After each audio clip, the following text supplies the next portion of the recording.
what's up everybody? Welcome to BCM. This is Michael and it's been a while, but I'm back. Remember to like, share and subscribe. Hey, why not join our Patreon family also? Stick around to the end to see what the experts have to say. I'll put a timestamp below, but first I'll break down what I think. Well, finally it's here. It took a few years to make, but Saul Canelo Alvarez will face Billy Joe Superb Saunders on Saturday the 8th of May in Arlington, Texas for 12 rounds of championship boxing in the super middleweight division. And on the line is the WBC, WBA and WBO super middleweight titles, as well as the Ring Lineal title and something called the Mestizo belt, created by the WBC for this fight to honor the culture and craftsmanship of the state of Mexico. All of this is happening on the Cinco de Mayo weekend. Now this token belt might be handed out to both fighters or maybe just the victor. I'm not entirely certain. Saul Canelo Alvarez holds the top position on most pound-for-pound lists, or at the very least he's in the top 5, and there really isn't an argument for why that shouldn't be the case. He is a 4-division champion who has held a treasure trove of belts in his professional career, as well as regional and minor records too. He also comes with his fair share of controversy, however, like the tainted meat doping scandal, hand wrap stacking incident when Canelo was forced to rewrap his hands before the Rocky Fielding fight back in 2018, and some of the controversial scoring decisions that have gone in his favour, for example in his fights with Gennady Golovkin. No matter what you think of him or whether he deserves some of the decision victories, they're all moot points now. His fans won't hear a bad word against him, and you cannot alter the past anyway. One thing is obvious though, he is a dangerous and talented fighter who will go down as one of the greats. A solid and muscular frame, power and a granite-like chin, Canelo Alvarez cuts an imposing figure for any opponent, and he enters each fight with a hint of that Mike Tyson aura and intimidation that fighters felt before the first bell even rang. There are a few fighters that elicit this kind of psychological advantage before a fight, and I can only think of one boxer off the top of my head that can channel such fear. But still relatively raw, and inexperienced novice Usman Ahmed really has to offer. Now, on the real though, Canelo does have a kind of invincibility about him, and there are a few reasons why. A record of 55 wins with 37 by way of knockout, 1 loss and 2 draws are testament to the following strengths. His boxing IQ is impressive. He sets traps that open up opportunities for him to implement his game plan. He can suck you into attacking him even on the ropes, then punish you with venomous counter-punching. He can condition you into expecting a shot only to change it up and target your now exposed opening. That sounds a little bit dirty. He's from the Eddie Reynoso Institute of Hooking with Bad Intentions, and we see it in other fighters that Reynoso trains, like Ryan Garcia and new stablemate Andy Ruiz Jr. His head movement has come along leaps and bounds, and he gets out of the way of punches much better now. Over the years, he has developed patience and experience. That's evident in the later rounds, where his ability to change gears and make adjustments brings the pace and action back on his terms. And of course, yes, there is that fear that if you cannot finish Canelo off, something that's never been achieved in his pro record, and the fight goes to scorecards in what was a close bout, Canelo will likely get the W, even if the fight doesn't seem to be going his way. There are, of course, his weaknesses too, like how he struggles with fleet-footed opponents with crisp counter-boxing styles, like he did in his only loss against Mayweather, or his struggles with southpaws like Austin Trout or Erislandy Lara. Which brings us to Saunders. Billy Joe Superb Saunders is exactly that style of fighter. Still underrated in my opinion, and no stranger to doping controversy himself. Most people overlook him as a fighter and often cite his resume as a reason why. Well, because he doesn't have the big names. Andy Lee, Willie Monroe Jr. and David Lemieux are all quality opposition, and these guys have held major and minor titles respectively in their careers. They all lost to BJS. Saunders has fought fighters of all types, big punchers, the fast and slick brawlers, and hard bastards with strong chins, and he has overcome all of them.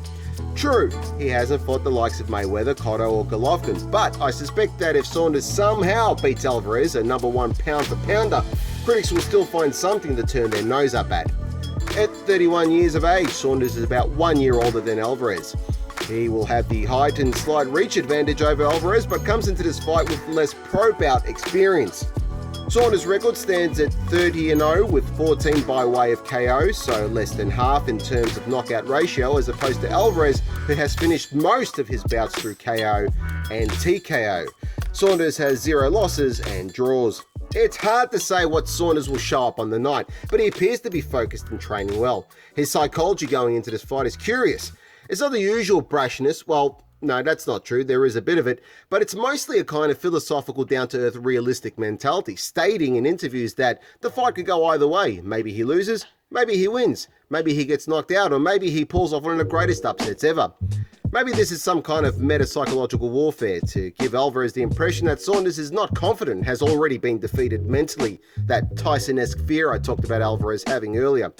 And it could play into Saunders' hands.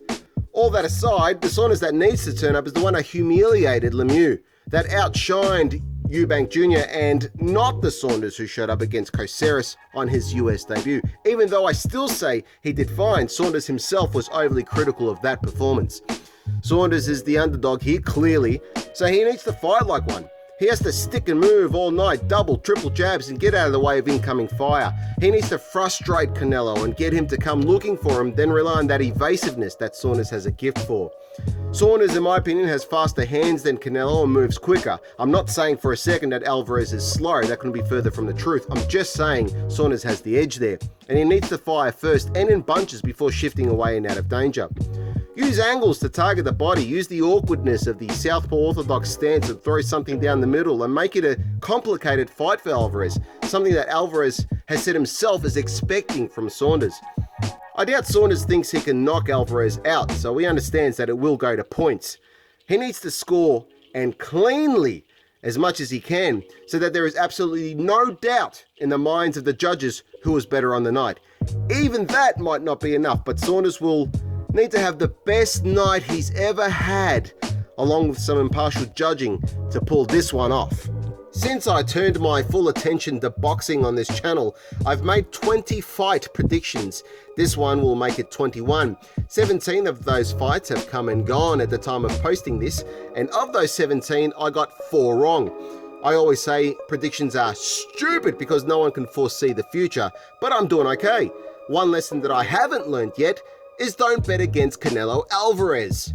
Call me a sucker for punishment, but I'm about to do it again. If I'm wrong, I'm happy to shave my back and blend the shavings with some scrambled eggs to make a back hair frittata, but I think Alvarez is beatable and Saunders can do it. Speed kills, as does slick boxing, and I think Saunders possesses these skills to get it done. I'm a quarter gypsy myself, by the way, so I'm probably a little biased for picking Saunders. Anyway, he will need some gypsy magic that night. Before we hear from the experts, a reminder that if you want to show your support, you can like, share and subscribe. You can help this channel grow by becoming a Patreon member, which comes with some perks. Check the description for more info. Life is a fight outside the ring, and if you are struggling with depression, anxiety, substance abuse, low self-esteem, debt, sleepless nights, and so much more, I can tell you that I have been there and I have some crazy stories to share, but more importantly, I turned my life around, and my experiences might help you to do the same. You can find out in my book, How to Get Out of Life Traps. It's available on Amazon. Just follow the link below.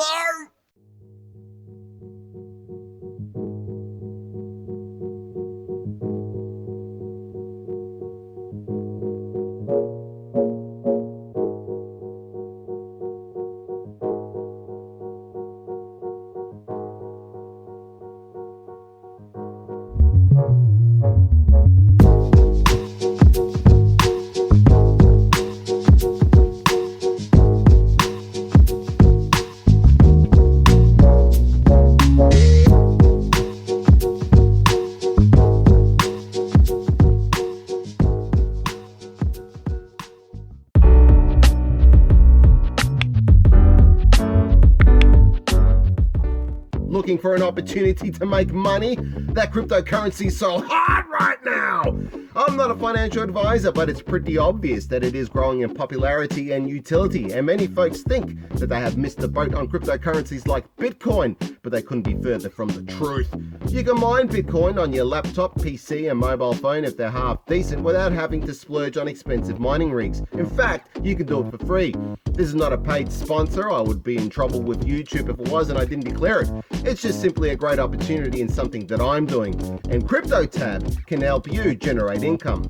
Click the links below and start earning money today!